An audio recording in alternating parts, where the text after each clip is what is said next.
Hi dear students, I am Dr. Manpreet Singh Pahuja. ये जो video मैं आप लोगों के साथ शेयर कर रहा हूँ, ये वीडियो जो हम बना रहे हैं इसका बेसिक पर्पस क्लास 12 के लिए। आप जैसे जानते हैं कि जो इस वक्त सिचुएशन चल रही है, सारी क्लासेस बच्चों की ज़्यादातर ऑनलाइन चल रही हैं। कई सारे ऐसे छोटे छोटे कंसेप्ट, कई सारी ऐसी छोटी छोटी बातें हैं जिनके अंदर की आप लोगों को प्रॉब्लम आ सकती है या बोर्ड में वो काफ़ी पूछी जाती हैं और उसमें 70 to 80% बच्चा बेटा गलतियाँ भी करता है। तो वीकली अब मैं आप लोगों के लिए एक वीडियो डालूँगा जिसके अंदर की according to from my last 25 year of experience, उसके अंदर मुझे जो लगता है कि जहाँ जहाँ बच्चे जिन पॉइंट्स पे गलती कर सकते हैं या करते हैं वो पॉइंट्स मैं आपके साथ डिस्कस करूँगा। उनसे रिलेटेड कुछ आपसे ट्रिक्स भी डिस्कस करूँगा ताकि आप लोग अपने सब्जेक्ट अकाउंटेंसी को ज़्यादा से ज़्यादा अच्छा कर सकें और सिली मिस्टेक्स को अवॉइड करते हुए बहुत अच्छा स्कोर कर सकें। सो आज जो मैं आपके साथ डिस्कस करने जा रहा हूँ बेटा, वो NPO के बारे में डिस्कस कर रहे हैं, that is not for profit making organisation. Not for profit making organisation के अंदर एक आता है बेटा फंड्स का ट्रीटमेंट आता है। फंड्स का treatment, how you are going to treat different type of funds which are there, या उनका कैसे ट्रीटमेंट करना है। या उस सिचुएशन में जब वो फंड वर्ड हमारे सामने आता है, जैसे सपोज हमारे सामने वर्ड आया आपका सपोज स्पोर्ट्स फंड, तो ऐसी सिचुएशन में ये फ़ंड कहाँ जाना है, इसका क्या होना है, इसके साथ क्या क्या पॉसिबिलिटीज़ हो सकती हैं, ये मैं आपके साथ छोटी सी बात डिस्कस करूँगा। डिटेल के लिए मैं आप लोगों को अपना जो हमारा चैनल है अकाउंटेंसी मंत्रा, उसके नीचे डिटेल दे दूँगा जिसमें कि हम पूरे चैप्टर्स भी डिस्कस करेंगे। But today we are discussing only the fund stream, जिसे हम फंड बेस्ड अकाउंटिंग भी कहते हैं। फंड्स की अगर आप बात लेके चलें तो बेटा आपको एक बहुत ही छोटा सा एग्जांपल मैं देता हूँ जिससे कि आप इस बात को समझ जाएंगे। सपोज़ आपके पास आपके घर वाले आपसे कहते हैं कि बेटा ऐसा है कि आपका हर साल जो बर्थडे आता है उसमें जो आपका एक्सपेंडिचर होता है वो एकदम हमें खर्चना थोड़ा सा भारी सा लगता है या एकदम खर्चना मुश्किल लगता है, तो आप क्यों ना करेंगे हर महीने हमसे 1000 रुपीज़ ले लीजिए। आप कहते हो पापा ठीक है, कोई दिक्कत की बात नहीं है, आप हमें 1000 रुपीज़ पर मंथ दे दो, तो आपके पास टोटल पैसा कितना कलेक्ट हो जाएगा, दैट इज़ 1000 इंटू 12,000 रुपीज़ आपके पास कलेक्ट हो जाएगा। अब आपके पास धीरे धीरे 1000, 2000, 3000, 4000 करते करते 12000 रुपये इकट्ठे हो गए। अब जब आपका बर्थडे आएगा उस दिन आपको अपने फ्रेंड्स को पार्टी देनी है या कुछ भी करना है, तो अब आप क्या करेंगे, वो खर्चा जो पार्टी का है वो कहाँ से निकालेंगे, उस 12,000 रुपीज़ में से आप उस एक्सपेंस को निकालेंगे या घर वालों से दोबारा पैसे लेने पड़ेंगे आपको। तो आपका जवाब क्या होगा कि हम उस पैसे में से ही निकालेंगे। बट अगर किसी बच्चे का जवाब ये है कि हम तो घर वालों से दोबारा ले लेंगे, तो बेटा फिर उस सिचुएशन में कुटाई ही होगी और कुछ नहीं होगा। तो आपके पास जो 12,000 रुपीज़ हैं उन 12,000 रुपीज़ को आप यूज़ करेंगे और वो 12,000 रुपीज़ का आप क्या करेंगे, उसमें से आप अपना एक्सपेंस करेंगे। मान लीजिए आपका एक्सपेंस होगा 10,000 का, तो वो 2,000 रुपीज़ आप ही के पास पड़े रहेंगे।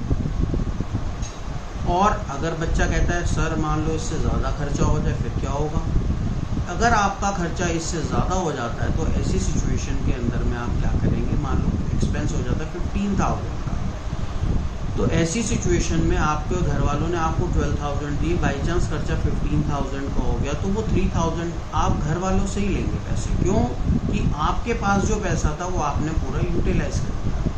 अब इसी को NPO के साथ जोड़ते हैं। आपके पास मान लीजिए स्पोर्ट्स फंड है 10,000 का, 12,000 का, और आपके मान लो एक्सपेंस है 10,000 का, तो पहली बात क्योंकि ये फंड है तो ये बैलेंस शीट की लायबिलिटी साइड पे आएगा मेरे बच्चे। और पॉइंट नंबर 2, क्योंकि वो आपके पास जो फंड 12,000 का है उसमें से 10,000 का एक्सपेंस आप वहीं से निकालेंगे बैलेंस शीट में से ही, लायबिलिटी साइड में से 12,000 में से 10,000 आप माइनस करेंगे, आपके पास 2,000 बैलेंस शीट की लायबिलिटी साइड पे ही रहेगा। अब दूसरी पॉसिबिलिटी की हम बात कर रहे थे कि हमारे पास हैं 12,000 और हमारा एक्सपेंस हो गया 15,000 का, अब हम क्या करें। तो ऐसी सिचुएशन के अंदर बच्चों हम क्या करेंगे कि कि हमारे पास 12,000 तो वहाँ से पूरा यूज़ हो गया, दैट इज़ वहाँ पे हो गया, सफाई हो गई पूरी, उधर ज़ीरो है। तो 3,000 रुपीज़ जो अब आपके पास बचा वो आपको अभी भी कहीं ना कहीं से तो लेना है, तो आप उसको क्या करेंगे, इनकम एंड एक्सपेंडिचर से लेंगे। और इनकम एंड एक्सपेंडिचर में कहाँ से लेना चाहिए, इनकम से चार्ज होगा या एक्सपेंडिचर साइड से चार्ज होगा, क्योंकि आपका खर्चा है तो आपको एक्सपेंडिचर साइड से इसे चार्ज करना पड़ेगा। और वहाँ पे आप लिखेंगे टू स्पोर्ट्स एक्सपेंसेस 3,000, ब्रैकेट में आप दिखाना चाहें तो दिखा सकते हैं 15,000 माइनस 12,000 3,000 रुपीज़, नहीं तो डायरेक्ट भी लिख दो, कोई दिक्कत वाली बात नहीं।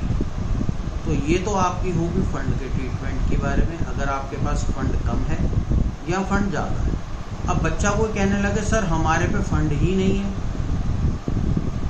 तो अगर बेटा फंड है ही नहीं तो फिर वही बर्थडे वाले एग्जाम्पल पे अगर हम वापस आ जाएं, अगर किसी के घर वालों ने उसको मंथली पैसा दिया ही नहीं बर्थडे के लिए, तो फिर वो जिस दिन बर्थडे होगा उस दिन घर वाले सारा पैसा देंगे। इसी तरीके से अगर आपका एनपीओ ने कोई फंड बनाया ही नहीं हुआ तो फिर सारा खर्चा इनकम एंड एक्सपेंडिचर में डेबिट साइड पे शो कर दिया जाएगा, चाहे वो 10,000 हो, 12 हो, 15 हो, 20 हो, चाहे 50 हो, वो इनकम एंड एक्सपेंडिचर अकाउंट की डेबिट साइड पे शो कर दिया जाएगा। अब इसके अंदर एक पॉसिबिलिटी बच्चा बनाता है, कहता है कि सर अगर एक बार बताओ फंड है खर्चा ही नहीं हुआ, तो फंड है खर्चा नहीं हुआ तो वो फंड आपका लायबिलिटी में पड़ा रहेगा, बात खत्म। आज यूज़ हो जाए, इस साल यूज़ हो जाए, अगले साल यूज़ हो जाए या उसके अगले साल यूज़ हो जाए, वो आपकी अपनी मर्जी है उस एनपीओ की, जिस तरीके से भी उस फंड को इस्तेमाल करना वो चाहता है। नेक्स्ट पॉइंट जो आपके साथ मैं डिस्कस करना चाहूँगा, अगर आपका जैसे स्पोर्ट्स फंड है या टूर्नामेंट फंड है, ये ऐसे फंड है बेटा जिनके अंदर की हम जब इनके लिए एक्सपेंस करते हैं तो इसके अंदर हमारा कोई एसेट क्रिएट नहीं होता। बट ये पॉइंट जो है ये 90% बच्चे गलत कर देते हैं। अगर मान लीजिए सपोज आपका बिल्डिंग फंड है, तो अब क्योंकि वो फंड है तो बैलेंस शीट की लायबिलिटी साइड पे तो होगा। अब हमें कहा जाता है कि 10 लाख का फंड है आपके पास और 7 लाख रुपीज़ का बिल्डिंग का काम हुआ है, बट ऑब्वियस है बच्चा कहेगा सर ये तो आपने हमें अभी सिखाया कि फंड के सारे खर्चे फंड में से माइनस करने। बिल्कुल ठीक बात है, बिल्कुल माइनस करेंगे। तो हम फंड में से 7 लाख रुपीज़ माइनस कर देंगे, ये बात पुरानी है। बट इस बात का ध्यान रखेंगे कि अब आपका एसेट क्रिएट हुआ है जो 7 लाख का, उसे बैलेंस शीट की एसेट साइड पे भी आपको दिखाना पड़ेगा। बिल्डिंग 7 लाख रुपीज़, और यहाँ जो मैं बात बताने जा रहा हूँ इसको जिसे कहते हैं गांठ बांधने अपने दिमाग की नसों के अंदर, क्या कि जो आपका 7 लाख रुपीज़ का एसेट, तो चलो ठीक है, उतना ही अमाउंट कैपिटल फंड में आप प्लस कर देंगे 7 लाख रुपीज़। ये बात दोबारा बोल रहा हूँ, आपने माइनस करना है 10 लाख में से 7 लाख जो आप बिल्डिंग के लिए यूज़ कर रहे हैं, बट 7 लाख की आपकी बिल्डिंग बनी, उसका एक इफेक्ट एसेट साइड पे जाएगा और दूसरा इफेक्ट उसका क्या जाएगा आपका कि कैपिटल फंड में आप उस 7 लाख रुपीज़ को ऐड कर देंगे। It is in case when a asset is created. अब चाहे वो कल को फर्नीचर फंड हो तो भी यही बात है, बिल्डिंग फंड हो तो भी यही बात है, या कोई और एसेट का फंड हो तो भी यही बात है। तो इस बात को आप ध्यान रख के चलेंगे। फंड से रिलेटेड जितनी पॉसिबिलिटीज़ हो सकती थी आपके साथ मैंने डिस्कस कर ली हैं, इस बात को आप ध्यान रख के चलेंगे। एक छोटी सी बात सिर्फ ध्यान रखनी है कि जो आपके पास फंड है, अगर उससे रिलेटेड कुछ आपको इनकम जनरेट हो रही है तो वो उस फंड में ही प्लस होती रहेगी। इंटरेस्ट ऑन फंड इन्वेस्टमेंट है या आपको फंड के लिए और कुछ इनकम मिलती है, वो उसी के अंदर ऐड करी जाएगी। तो यहाँ तक कि आज मैं आपके साथ डिस्कशन करूँगा बेटा। बाकी जो भी आपकी और कोई पॉइंट्स हैं, कोई क्वेरी हो, वो आप अपने कमेंट बॉक्स में डाल सकते हो, उसके हिसाब से आपको वीडियो प्रिपेयर करके अपलोड कर दिया जाएगा। मेरा चैनल अकाउंटेंसी मंत्रा है, उसे आप सब्सक्राइब करें, लाइक करें। Thank you.